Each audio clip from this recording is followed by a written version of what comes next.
is the HSO2A. It's got the larger 245 tips in it, C245.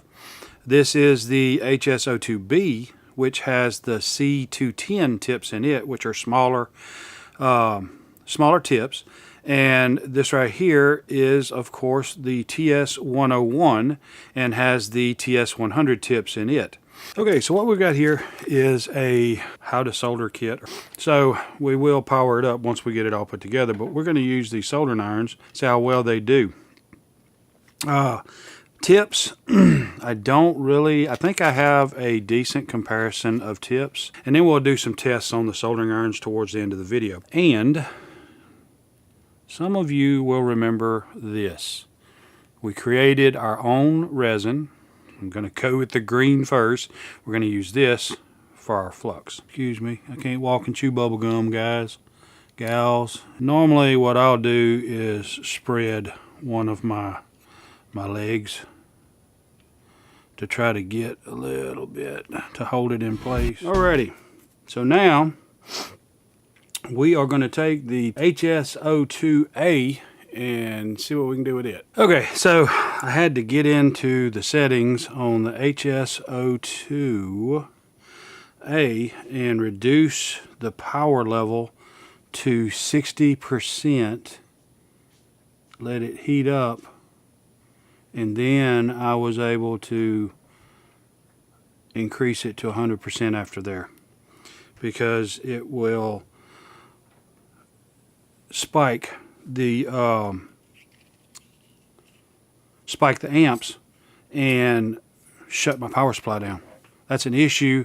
You can look in the review that we've contacted Finercia about, and they haven't responded.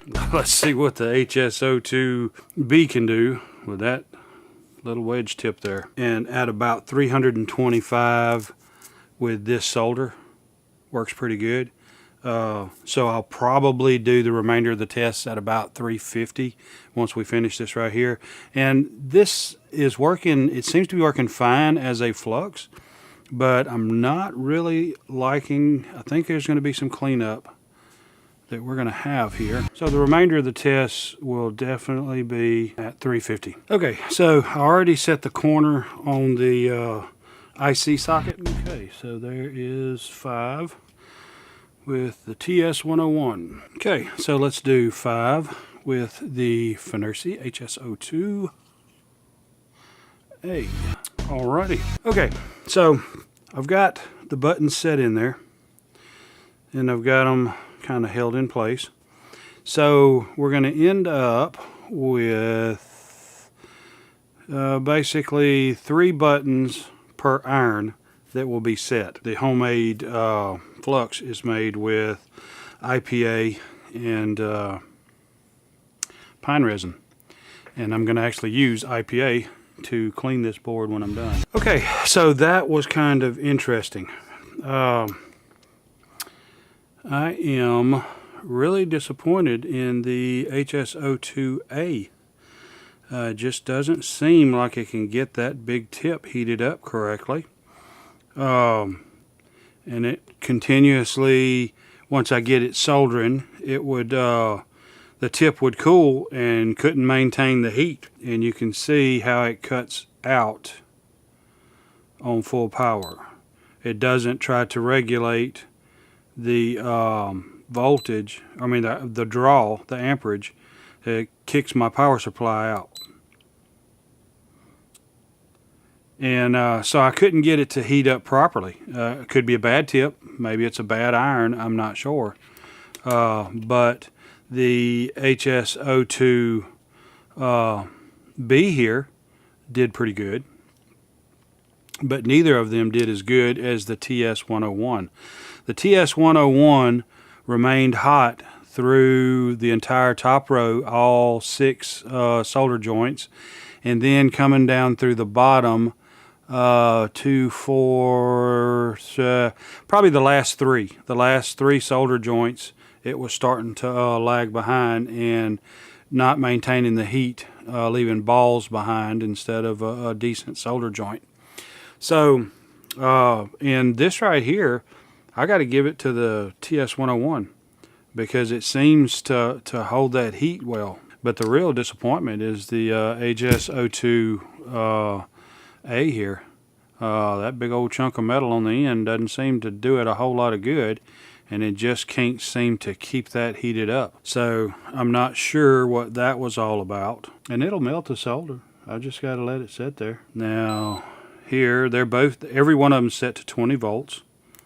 They're all plugged into a PD100 power supply, 100% power, 20 volts. B just doesn't have that initial draw on the power supply that kicks it out. So it's this one seems to be working correctly. This one's not. So there's not a whole lot I can do about it. I've had it too long for this, and it could be the tip, and I've actually put the other tip in there, but it's a very sharp tip, and it didn't seem to do a whole lot better. So we're just going to have to kind of take this one out of the running. It's not really doing us any good the way it is.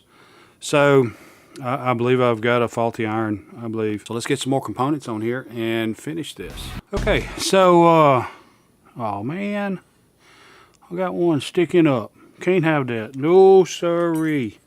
Not an option in my house. That's got to be fixed. Not perfect, but much better. Hold on, there's another one. Now, now everything's right in the world. Okay, let me clean some of this off, or the leads off, and we'll be right back. Okay, so we got it together, cleaned up, kind of trimmed up for 5 volts, 1 amp. So I don't know what it's supposed to do, but it's doing something regardless. But anyway, it's not about this board here. It is about the soldering irons. Okay, so what I have here is a LED array out of a outdoor light. So let's see, about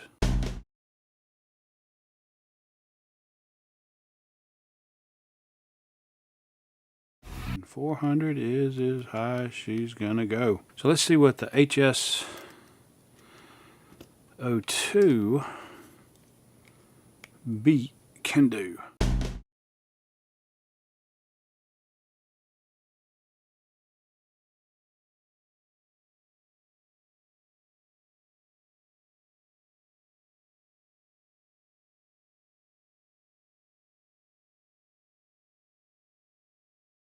It's not actually sticking, but at the same time, it's keeping it melted. Yeah, that's keeping that solder melted on that deal. Well, it's not going to solder it to it for sure. Let's get the old pain in the butt here, aggravating one out. Supposedly the big boy. And I know this isn't the tip I would normally be using for this right here. I mean, it seems to be heating, but it just did not work well with that circuit board. Well, it seems to be moving the solder around, melted, keeping it melted on the heatsink with this cooling fin, because it's designed to wick heat away from the LEDs. So I wouldn't expect to be able to have any of my soldering irons actually solder anything to this large heatsink here. But it ain't really what I'd call soldered, but it's stuck. Okay, so that's enough playing around. Well, they're soldered. But that's not what I would call soldered. Anyway, so I think we need to revisit this once I work out what's going on with this. Right now, here's my thoughts. Okay, I believe that the TS101 is, in my opinion, going to be the winner of this comparison. And let me explain. But first, the display's nicer on the HSO2, hands down. The HSO2 is locked in to updates from Finercy. The Miniware can be updated with third-party stuff, OSs. HSO2s, in my opinion, they heat up very quickly. According to the display, the TS101 heats up much slower. So I don't care how fast it heats up. So my personal preference would be the TS101. It seems to hold its heat better, so I can solder continuously, joint after joint after joint, longer with the TS101 without it starting to cool down and catch up to me. The TS101 also feels better in the hand. Now, I had to be careful how I held it, so I didn't push any of the buttons. I don't have to worry about hitting the buttons on the HSO2, so that's a plus for them and a negative for the TS101. Now, here's another point. Because I did most of the work with the smaller HSO2B, and the HSO2A was kind of out of the mix, I could get into the circuit better. But my hand and the size of the iron would block my vision from time to time, and I'd have to kind of brace and get it a better angle. So there's pluses and minuses to each of the irons. I believe that I'm doing something wrong here. I think it's a fine iron, but I think I'm doing something wrong. My personal preference is now going to be the TS101 because I tended to just grab it more than anything else because it was smaller, easier to maneuver, get around. The tip and everything wasn't in my way. Now, a big disadvantage to the TS101 that I really, really, really don't like is the length of the tip. With the HSO2s, I'm like right there at it, and I can just take my finger and brace on the project and finish my soldering. And the A is not much longer, and I could still do the same with it. Now, if I wasn't soldering on a stand and I was just soldering on the mat, I think it'd be fine because I could brace my wrists on the mat. When I'm soldering with a vise, I'd end up using the HSO2. That's all I got for now. I know there's holes in this comparison and that there's some stuff that we need to cover again, and I need to put these irons against one another in another mat. Your time is very important to me, and I thank you for spending it here with me. Thanks, and God bless. Your time is very important to me, and I thank you for spending it here with me. Thanks, and God bless.